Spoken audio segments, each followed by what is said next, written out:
Nah, materi bab 9 ini adalah pengantar uji T, jadi minggu depan kita akan membahas tentang uji T-nya, tapi hari ini kita akan bahas dulu pengantarnya dulu, ya. Mari kita review dulu uji hipotesis dengan set score ya. Apa tujuan kita belajar di materi ini? Yang pertama itu menggambarkan situasi ketika statistik T digunakan untuk menguji hipotesis untuk menggantikan set score dan menjelaskan perbedaan mendasar di antara statistik T dan set score. Jadi uji T ini dipakai untuk menggantikan set score. Jadi logikanya sama dengan set score, tetapi ada sedikit perbedaan yang nanti kita bahas bersama, ya. Kemudian menjelaskan hubungan di antara distribusi T dan distribusi normal, ya. Jadi distribusi T ini ada sedikit perbedaannya dengan distribusi normal. Nah, kita review dulu ya. Kalau pakai uji set score, maka kita tahu rata-rata sampel ya, dan itu dipakai untuk mengestimasi itu ya, memperkirakan ya, menduga ya, dan mendekati rata-rata populasi mu. Jadi M tuh dipakai untuk menduga kondisi mu ya, itu yang menjadi prinsip uji hipotesis dengan set score. Kemudian standard error itu menggambarkan banyaknya perbedaan yang dapat diharapkan di antara M dan mu. Karena M mungkin tidak sama persis dengan mu, ya, akan ada perbedaan. Nah, standard error itu menggambarkan banyaknya perbedaan yang mungkin terjadi di antara M dan mu. Jadi ini masih dasarnya adalah selalu dasarnya itu adalah teori peluang, ya. Berapa kemungkinannya terjadinya? Itu yang kita pakai dalam uji hipotesis ini. Nah, ini adalah standard error, ya, standard error. Jadi lambangnya seperti ini, sigma lalu ada M di bawahnya. Dan rumus ini dan ini tuh sama, ya. Boleh Anda pakai yang ini, sigma per akar N, atau boleh akarnya di depan, lalu sigmanya di kuadrat per N. Ini sama, ya. Keduanya ini sama. Silakan dipilih yang paling nyaman gitu ya. Kemudian, statistik Z-score itu apa? Ketika kita menggunakan Z-score untuk mengambil kesimpulan tentang populasi, ya, rumus yang kita pakai kan seperti ini. Ya, ini adalah rumus Z-score untuk mengambil kesimpulan tentang populasi. Jadi, ini adalah perbedaan antara rata-rata sampel dengan rata-rata populasi. Ya, rata-rata populasi ini kan yang kita prediksi. Ya. Kemudian, kita menggunakan tabel unit normal, atau kalau di buku itu adalah tabel B1 ya, untuk menemukan daerah kritis jika Z-score membentuk distribusi normal. Ya kan? Ketika N lebih besar sama dengan 30 atau ketika distribusi asli mendekati distribusi normal. Ya. Kita ingat kalau N-nya itu besar, dia kemungkinan besar akan membentuk distribusi normal. Nah, masalahnya di dalam Z-score yang membuat akhirnya kita menggunakan T-score untuk menguji hipotesis itu adalah kenapa? Karena Z-score itu membutuhkan informasi lebih banyak dibandingkan yang biasa kita peroleh. Sebagai peneliti itu kita biasanya tidak banyak informasi tentang kondisi populasi, padahal Z-score itu menuntut kita untuk mengetahui informasi ya tentang standar deviasi populasi. Ya. Padahal kita punya apa sih? Kita hanya punya data sampel. Kita nggak punya data populasi kan sebagai peneliti. Oleh karena itu, ketika kita menggunakan Z-score, maka akan terjadi masalah. Nah, Untuk mengatasi itu, maka kita sekarang belajar mengenal statistik T ini. Apa itu statistik T? Ini alternatif untuk Z, ya. Dia bisa dianggap sebagai perkiraan atau estimasi dari Z, ya. Nggak persis seperti Z, tapi kita bisa katakan dia mendekatilah perkiraan dari Z gitu. Kemudian estimasi dari standar error yang tadi digunakan itu sebagai standar error yang sebenarnya ketika kita nggak tahu sebenarnya standar errornya itu berapa, ya kan? Karena kita nggak tahu kondisi populasinya gimana, kita punyanya cuma sampel, kita nggak tahu standar errornya. Nah, kita pakailah yang disebut sebagai estimasi standar error ini. Ya. Lalu bagaimana penjelasannya dari estimated standard error ini? Kita menggunakan S kuadrat untuk mengestimasi sigma kuadrat. Jadi S kuadrat ini kan adalah kondisi sampel ya. Kalau ini kan kondisi populasi. Nah, kita menggunakan varians, ini kan varians ya, varian sampel untuk mengestimasi varians dari populasi. Sekali lagi kenapa? Karena kita tidak tahu kondisi populasinya, kita cuma punya data sampel. Ya. Lalu estimated standard error-nya bagaimana? Estimated standard error-nya rumusnya seperti ini. Ya, ini kalau Anda lihat yang tadi, ya. Nah, ini kan untuk populasi, ya. Ini adalah bentuk yang sama, tapi kita menggunakan S, yaitu sampel. Ya. Ini standar deviasinya ini untuk sampel. Ya, sebenarnya bentuknya sama seperti yang tadi di slide sebelumnya. Nah, estimated standard error ini digunakan sebagai estimasi dari standar error yang sesungguhnya ketika nilainya tidak diketahui. Jadi nilai yang tadi ini kan tidak diketahui karena ini kan kondisi dari populasi. Nah, oleh karena itu kita menggunakan ini sebagai perkiraan, ya, estimasi dari kondisi di populasi, gitu, ya. Nah, statistik T ini sebagai gantinya mengestimasi Z tadi, ya. Mirip sekali kan rumusnya dengan rumus Z. M dikurangi mu dibagi standard error dari sampel, ya kan? Ini kan kalau Anda lihat yang tadi, rumus Z, ya, ini. Ini sangat mirip sekali dengan rumus T yang baru kan? Karena ini kemudian diubah, kita estimasi, maka yang ini juga kemudian kita ubah jadi T. Ya, menjadi seperti ini. Nah, begitu. Ya, ini yang tadi Z sekarang jadi T, lalu ini yang tadi sigma sekarang jadi S. Begitu. Ya. Nah, statistik T ini digunakan untuk menguji hipotesis tentang rata-rata, ya, rata-rata ini populasi yang tidak kita ketahui ketika nilai sigmanya juga tidak diketahui. Ya, jadi rata-rata populasi nggak tahu, standar deviasi populasi juga nggak tahu, ya. Nah, bagaimana kita bisa pakai Z? Makanya kita pakai T. Gitu. Ya. Kemudian ada yang dinamakan derajat bebas. Ya. Perhitungan varian sampel, ini kan kita sudah pernah membahas tentang apa itu derajat bebas di materi tentang varians, ukuran penyimpangan. Ya.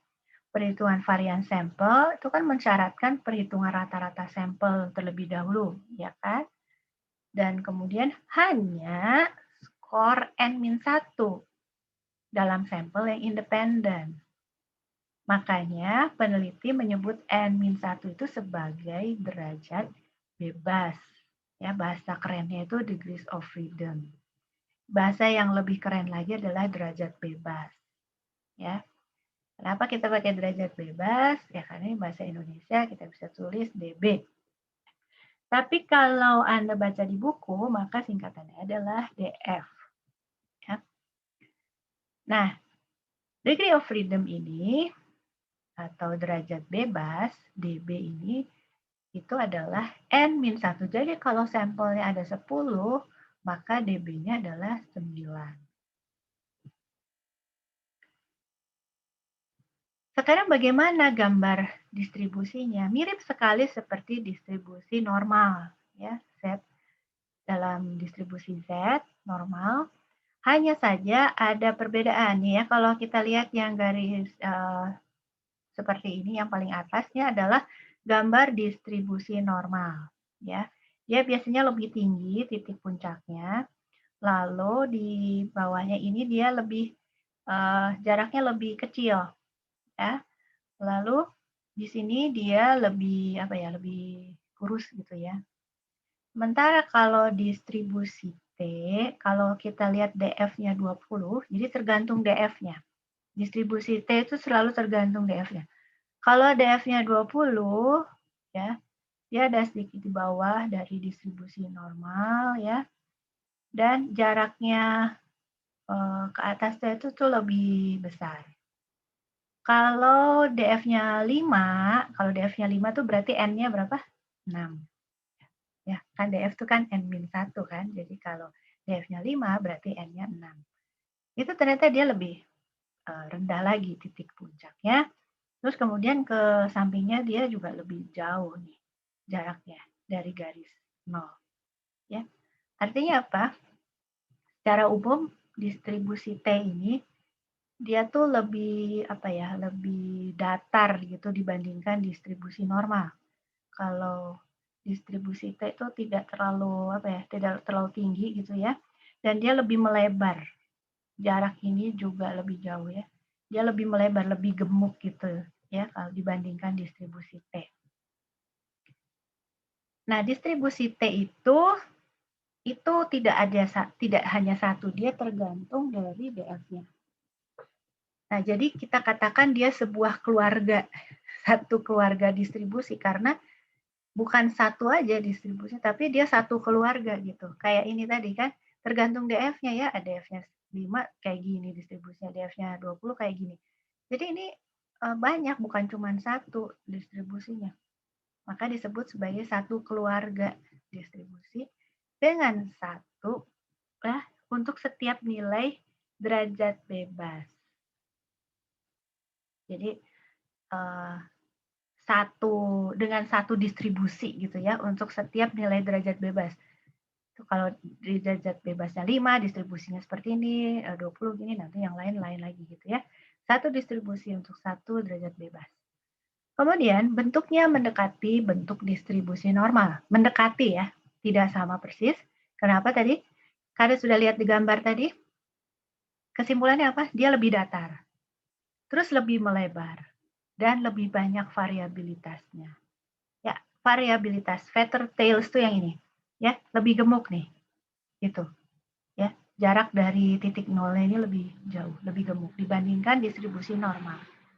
Saya dibilang lebih gemuk ya. Variabilitasnya lebih banyak.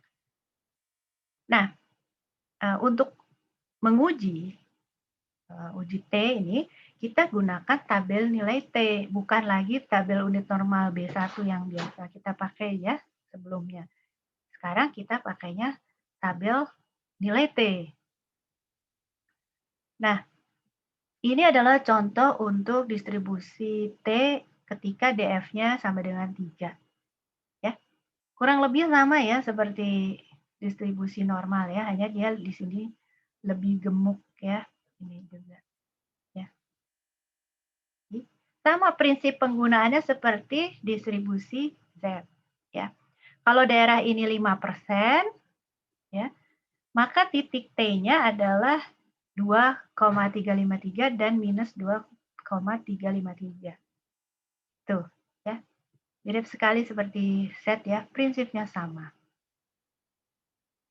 Oke, kita masuk ke uji hipotesis dengan statistik T. Apa tujuannya? Di bagian ini kita akan coba lakukan uji hipotesis pakai statistik T dan kemudian menjelaskan kemungkinan menolak hipotesis 0 untuk uji T yang dipengaruhi oleh ukuran dan varian sampel. Ya. Baik, nah statistik uji T untuk satu sampel Ya, asumsinya hipotesis nol benar nih. Ya.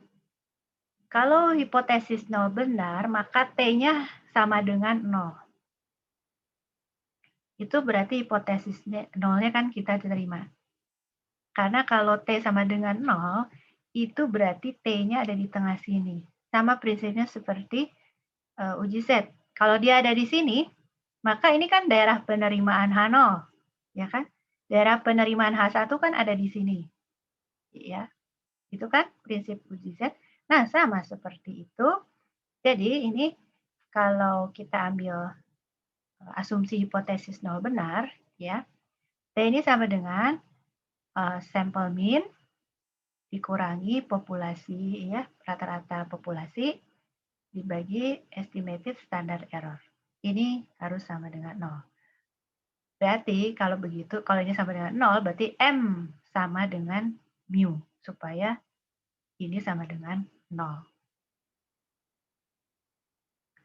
Nah, kalau kita melakukan uji sebuah penelitian eksperimental, ya, maka kita lihat di sini, ini populasi sebelum diberi perlakuan, lalu kita beri perlakuan, dan kemudian kita lihat di sini, setelah mendapat perlakuan, kita tidak tahu mu-nya berapa. Kalau awalnya sebelum mendapat perlakuan kita tahu mu-nya 30, setelah mendapat perlakuan kita nggak tahu mu-nya berapa sih, berapa sih rata-rata populasi yang sudah mendapatkan treatment. Nah, berapa sih ya? Itu kita tidak tahu, ya. Lalu bagaimana cara mengujinya? Nah, mengujinya adalah melalui 4 tahap. Nah, 4 tahap dari uji hipotesisnya adalah yang pertama, kita nyatakan dulu hipotesis nol dan hipotesis penelitian. Jadi apa? H0 dan H1. Ya sama kan seperti yang materi sebelumnya, ya kan? H0 dan H1. Kemudian apa yang kita lakukan? Pilih tingkat alfanya. Ya, mau 5%, mau 1%, gitu ya. Itu yang umum dipakai. Selanjutnya, tentukan daerah kritis menggunakan tabel distribusi T. Ya, kalau yang sebelumnya kan pakai tabel distribusi Z. Sekarang kita pakai tabel distribusi T. Ya, dan kalau sekarang kalau pakai tabel T, ada degree of freedom itu ya, derajat bebas. Kemudian baru kita hitung statistik uji T. Setelah itu buat keputusan apakah kita akan menerima H0 atau menolak H0. Ya. Nah, ini daerah kritis sama seperti uji Z, ya.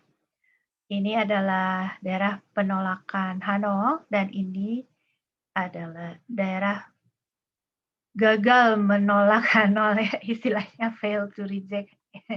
Ya, ini gagal menerima H0 ya. Gagal menolak H0 berarti menerima H0 ya. Ini pakai istilahnya itu semua reject ya. Jadi gagal menolak H0 dan di sini daerah penolakan H0. Ini untuk DF sama dengan 8. Ya, alfanya 5%. Oke. Nah, asumsi dari uji T ini adalah bahwa nilai dalam sampel itu harus observasi yang independen. Apa sih observasi independen itu? Jadi satu pengambilan ke pengambilan yang lain tuh harus sama peluangnya ya. Ingat yang waktu kita belajar tentang peluang, mengambil tumpukan kartu ya.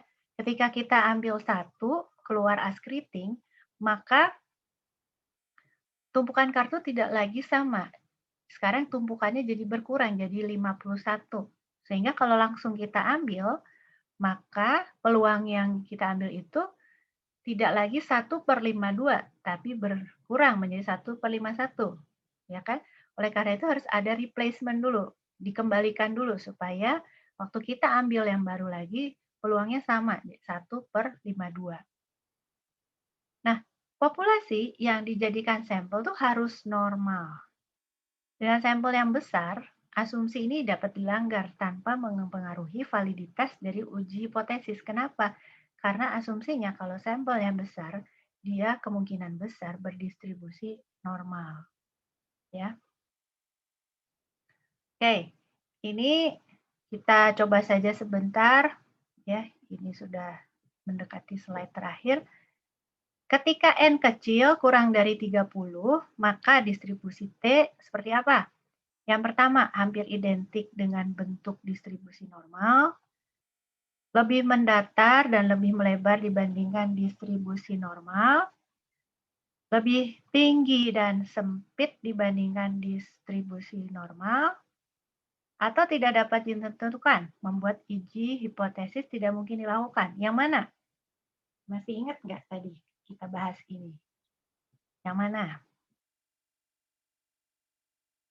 Kalau N kecil kurang dari 30, tadi gimana distribusi T-nya?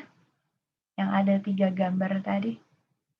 Apakah identik, atau lebih mendatar, lebih melebar, atau lebih tinggi? B. Ya, betul, B ya. Betul sekali. Masih ingat gambar yang tadi ya, yang ini. Nah, ini ya. Dia lebih mendatar dan melebar. Karena N-nya lebih kecil dari 30. Dia kalau makin besar, maka dia akan mendekati distribusi normal. Ya, betul sekali. Sekarang yang ini, benar apa salah? Yang pertama, secara kebetulan, dua sampel yang dipilih dari populasi yang sama memiliki besar yang sama. N sama dengan 36 dan rata-rata yang sama, M sama dengan 83. Hal ini berarti keduanya juga memiliki statistik T yang sama. Betul atau salah?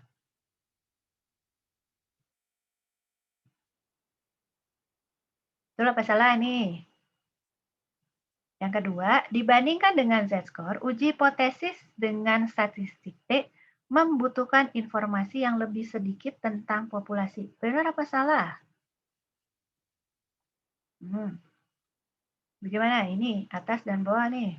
Benar dua-duanya, salah dua-duanya, atau yang pertama benar, yang kedua salah, atau kebalikannya? Mana nih? Yuk, langsung aja deh dijawab.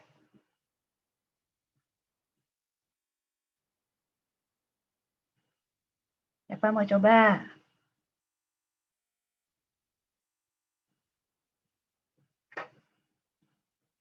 Ayo, siapa mau coba? Kalau nggak ada, kita tunjuk aja nih. Kak Vini, tunjuk siapa nih Kak Vini?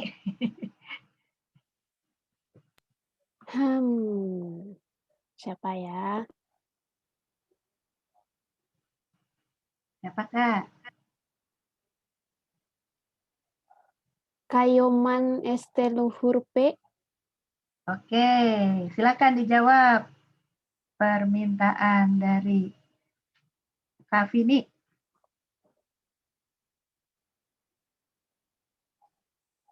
Oh nih, Jendri mau jawab ya. Jendri, kayaknya raise hand nih. Kak Vini, bener nggak?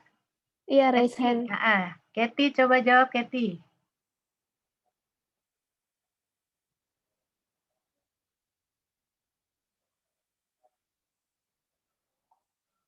Loh, kok nggak ada suaranya Kak? Gimana nih? Waduh.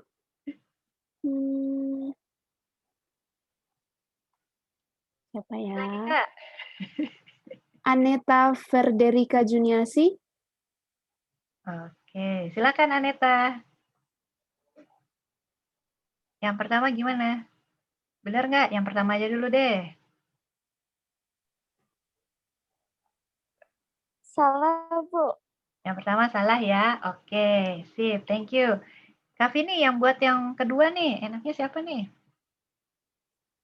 Yang kedua,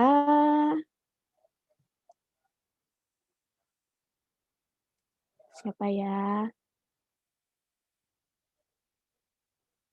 Jeremy Marcelino. Oke, Jeremy. Usulnya apa nih? Nomor 2 nih jawabannya. Bener apa salah, Jer?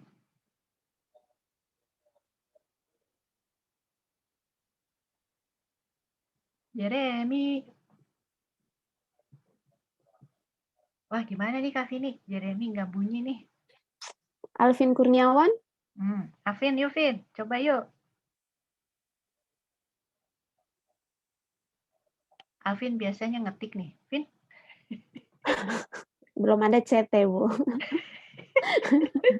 Oh, ada tuh. Nah, Jeremy. Apa tuh jawabannya? Suaranya Suaranya putus-putus putus-putus. Lah, katanya. suara perumsat nih.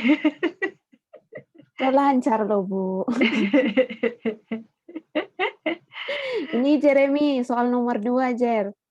Benar apa salah dibandingkan dengan yang ini Jeremy. Kirain Alvin yang ngetik.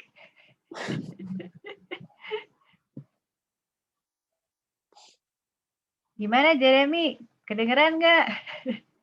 Alvin aja deh. Oh, siapa nih yang ngetik? Waduh. Benar, oke. Kita coba lihat ya. Ya, yang pertama salah, yang kedua benar ya. Kenapa salah? Karena kedua nilai T sangat kecil kemungkinannya sama ya. Estimasi varians itu kan berbeda di antara sampel. Ya, sementara yang kedua itu benar ya, bahwa statistik T tidak memerlukan standar deviasi populasi, hanya uji Z yang memerlukannya. Nah, materi kita sampai sini aja, walaupun nanti di slide itu ada ya, effect size, dan tapi kita nggak bahas dulu, nanti bisa dibaca-baca aja. Ya, itu hanya sebagai informasi tambahan, gitu ya Kak Vini ya? Iya. Setuju ya? Oke, baik. Nah, kalau begitu sekarang kita masuk ke breakout rooms ya. Oke.